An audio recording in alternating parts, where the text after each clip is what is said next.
It's great to be speaking to all of you. I've got a few slides here. I'm going to speak for a few minutes, and what I really want to cover is why 2020 is turning out to be a good year for digital assets and crypto, but it's really setting up for 2021 to be a great year. So let's just dive into this. Now,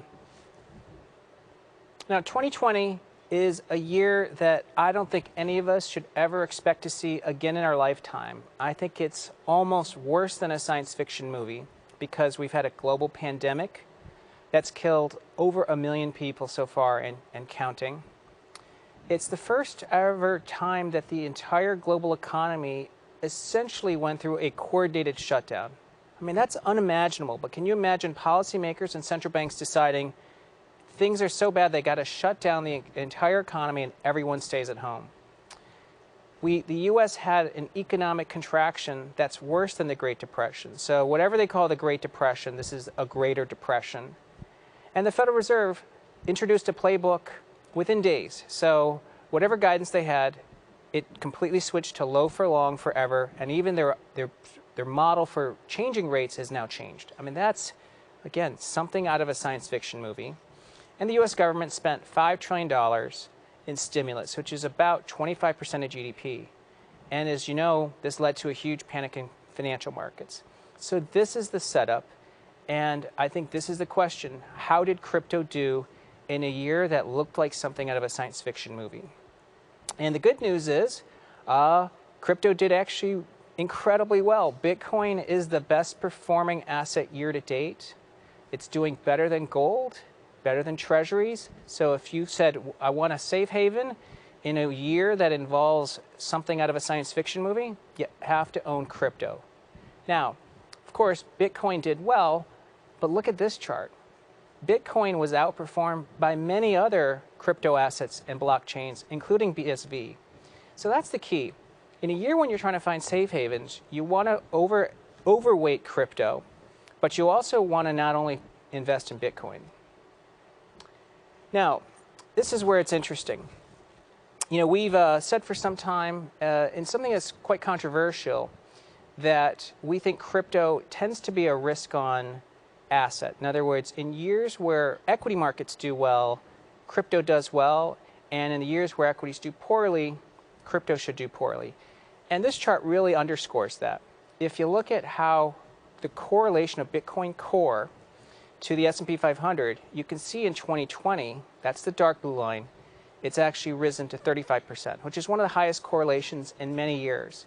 And again, it's just a reminder, as much as crypto has really shined in a year of crisis, it is also highly correlated to risk-on assets. Now, another good thing that's happened this year, and I think that's made this a good year, but not a great year yet, is that we've seen signs of broader mainstream acceptance of crypto. For instance, in May 2020, Paul Tudor Jones announced that he's buying Bitcoin Core as a hedge against inflation. In August, we had a public company actually invest $250 million of its reserve capital into Bitcoin Core. And in September, we've had some banks really get the nod to be able to actually hold reserves for stablecoin accounts. Okay, but these are sort of baby steps. And I think the reason 2020 is good but not great is you still need two things to happen. The first is you really need to get true mainstream adoption of crypto through the institutional channel. And crypto is too small today. It's not 10% of liquid assets. Even if you aggregate the entire market cap of all crypto, it's not even 1%. It's 0.1% of all liquid assets in the world. And this is a map. Each of these squares represents about $100 billion, and you can, or 200 billion, sorry.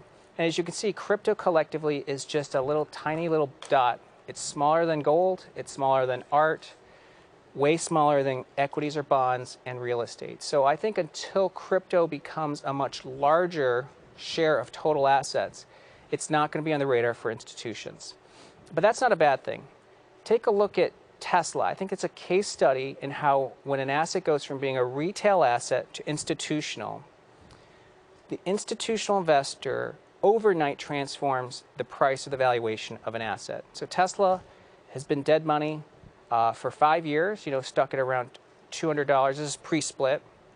And as you can see, the minute it became on the radar for Russell 1000 institutional investors, the stock went parabolic.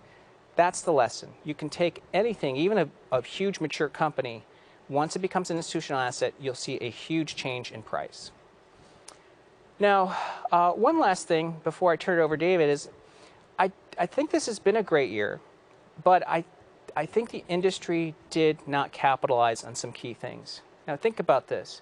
Just in America alone, the majority of Americans were shelter at home. Americans this year expanded their digital life. We estimate that as much as 90% of all economic growth since March has been purely digital. Even U.S. companies pivoted their business to become essentially part of your digital world. I mean, look at Nike and all these other consumer companies. They made a huge pivot this year. And I think that's something the crypto industry didn't capitalize on. This was a year where they could have tried to pivot towards a more mainstream, Americans are living a digital life, and that was a dropped opportunity. But I'm going to stop it here and turn it over to David to continue the discussion.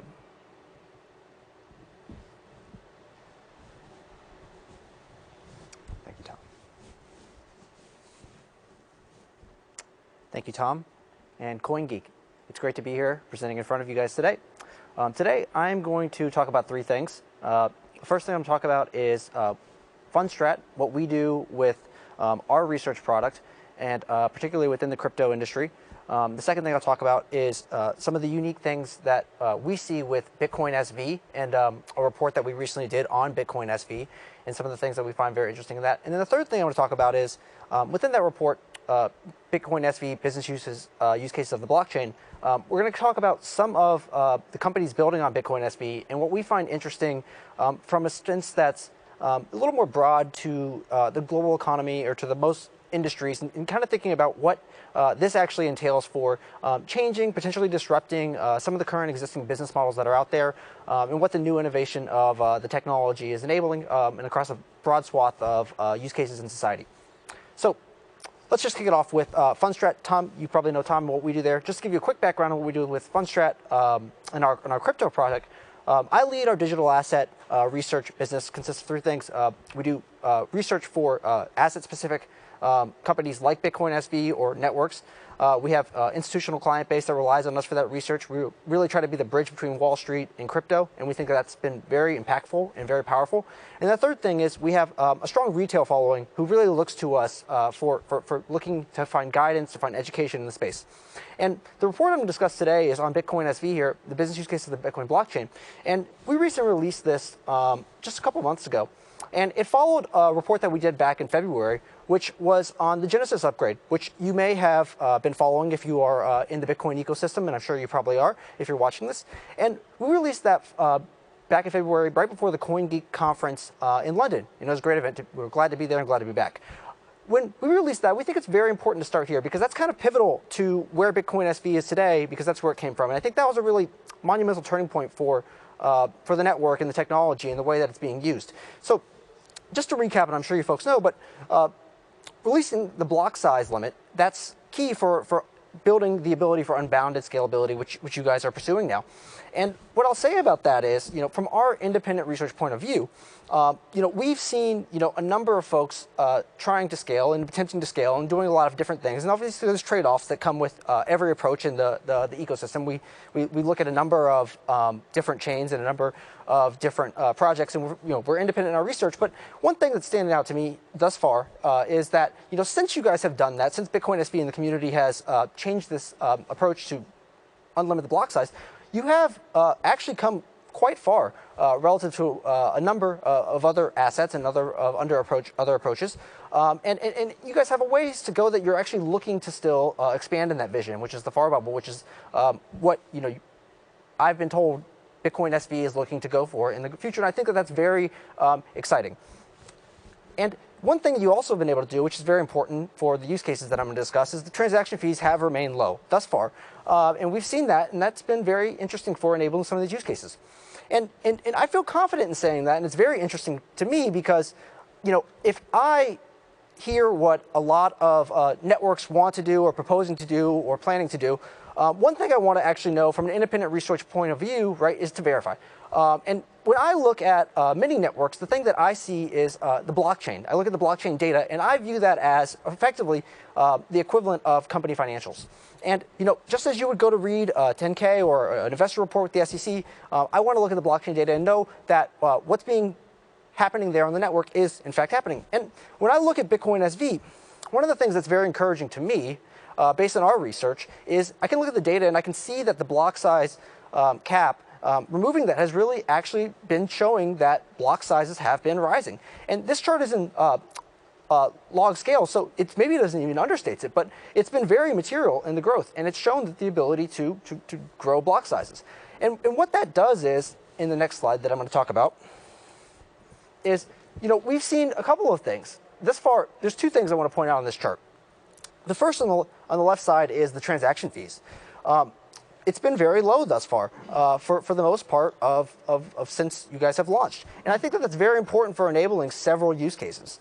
And on the right side is you have seen several periods where not just transaction fees are low, but the actual average transaction values sent are low. And what that means is very useful.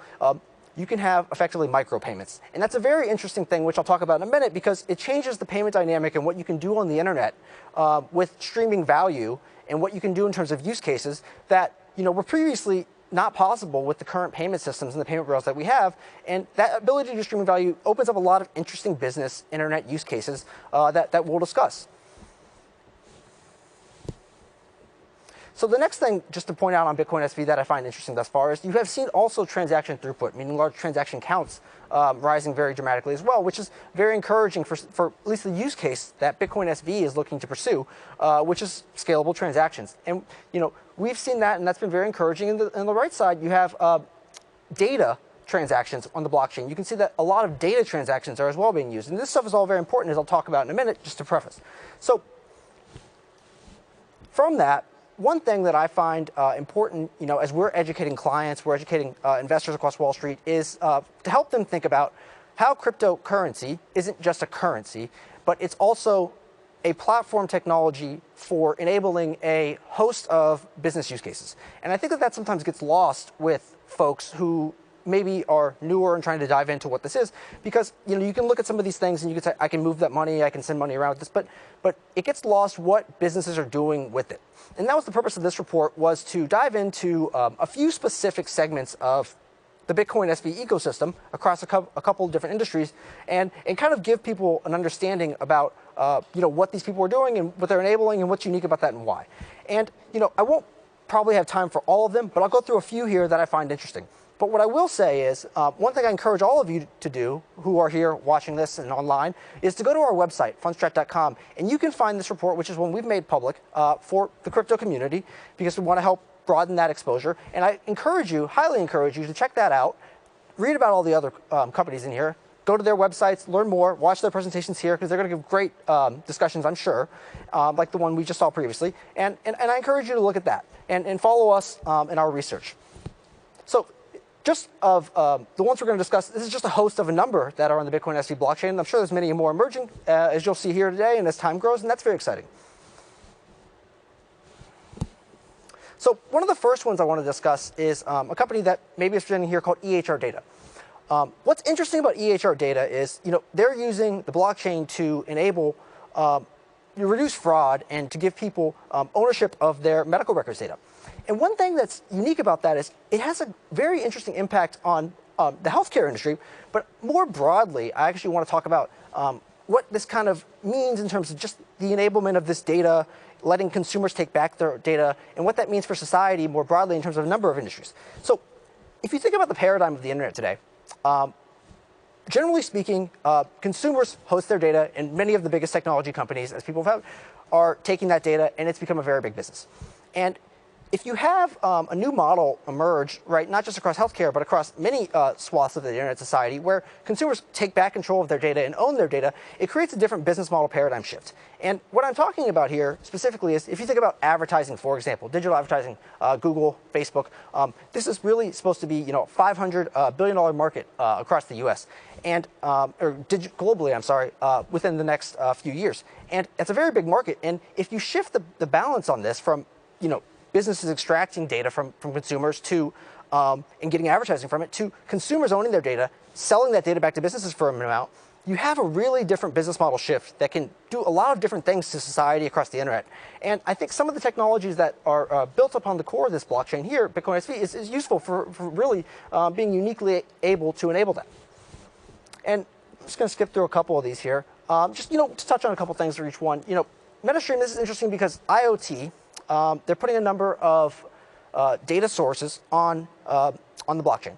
And what this is useful for is tracking big data, right, connecting the physical world and the digital world. And IoT is going to be an $11 trillion market, a very big market.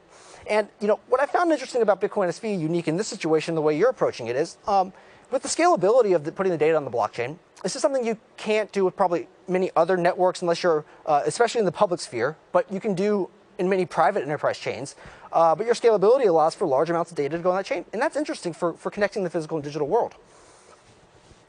Another one here is BitBoss. They're doing very interesting things to, again, our economy is going digital. You're seeing digital transformation across the entire economy, and especially during COVID. And what they have is they're connecting casinos, the digital side, and they're allowing people to use Bitcoin SV tokens. They're allowing for payments. They have an integrated app. It's built into the blockchain. Very, very interesting, and it's allowed because of some of the more high transaction throughputs, which I find interesting.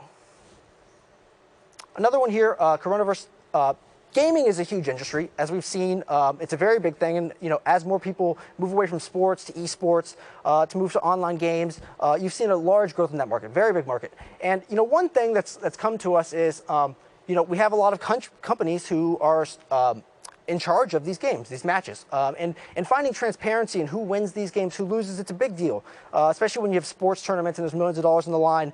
And making sure that you have an audible truth on that that's not controlled by one company is very interesting, because even if you have a consortium of these companies, how much trust do you have in the system? And what they do by putting some of the games online, putting some of the moves online, I think that's very interesting, and I think might be something that gamers demand in the future.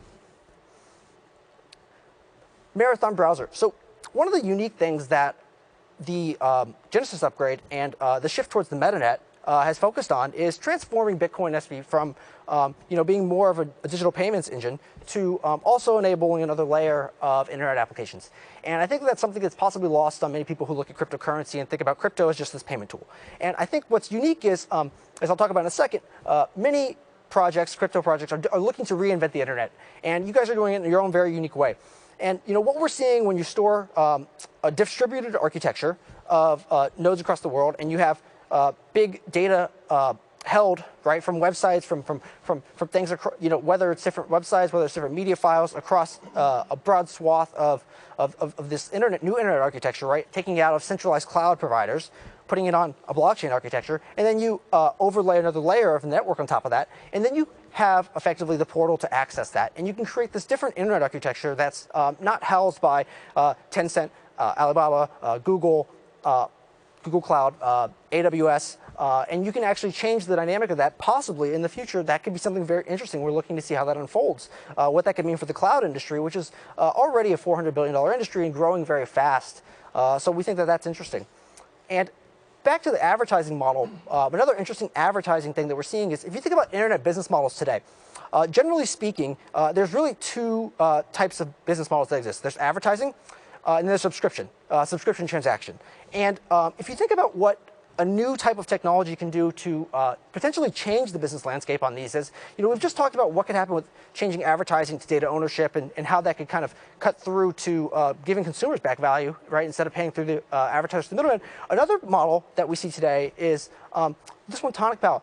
It's giving people the ability to do advertising to their friends, but with micropayments. And what this is interesting, because if you look at instead of giving people subscription models, you can take it to a more minute detail. It's an unbundling. People probably remember the unbundling of the cable networks when internet came online, right? You would buy Hulu, you change, these things change. And we could potentially be seeing an unbundling of many subscription models with just the technology of streaming micropayments and what that could enable, as well as a change, again, back from advertisers taking our data and pushing products on us, right, that we may or may not want, but also to this new model of we have our data, we get paid for that data, people pay us to look at these things, to look at different campaigns, and it's a very unique structure for how the internet could evolve, and I'm watching it very closely to see what happens with this and what new business models are invented. And another one that we'll talk about quickly is an API service. Because you can have smart contracts, because you can do streaming micropayments, APIs are a very big industry. If you look at much of some of the very billion-dollar companies today have really just become built on APIs. Twilio, other ones like Plaid, you're seeing an unbundling of the internet stacks and a lot of these internet services that exist. And you're getting really specialization in these companies where companies are just doing APIs and providing those APIs as a service to other companies, and you're building these layers. And this is very unique because it allows you to monetize that API as a developer with streaming micropayments every time someone does a call. And I think that that's very unique for what this could enable in terms of a layer of the internet stack and what different business applications could be built. And in my industry, finance, we've all know that there's been a big push towards really quantitative investment. And I think something unique here that I'm seeing as we think about what could happen with many assets on many blockchains and even beyond just financial assets, right? If you tokenize things, if you tokenize different parts of society, right, you can take big data, you can do different analysis on that, right, across a number of different asset classes, and you can create a lot of efficiencies, and that could be useful for the capital markets. And I think that could be very interesting to see how that unfolds as well. In-chain, obviously the company behind BSV in terms of the many of the development initiatives that happen. You can see here the things that I'm talking about really span across a broad swath of industries, and they help people incorporate that. And I'm looking forward to seeing what types of new internet and innovative crypto blockchain solutions come out of this across a number of industries. And one last thing I want to leave you all with is a speaker who just spoke, Tal. But I find it very interesting because people think about them probably potentially as just a mining company. And as they just talked about, I think it's much more than that the potential could be in the future for many of the crypto networks that we see existing, but BSV in particular as well, which is many of these internet architectures, you can look at these things, and especially the companies that support it in the infrastructure side, almost as a reinventing again of the cloud. And the cloud computing, it's been a very big shift that we've seen these days. And people thought the cloud, people think the cloud will never end. But I think at some point, we could see a change in that dynamic, and you could see a change towards many of these computing architectures that we're building today. And it's just beyond, it's more than just mining, right? It's a reinventing of how many business models could potentially change in the future. And that's something that we're keeping a very close eye on and we're very excited about.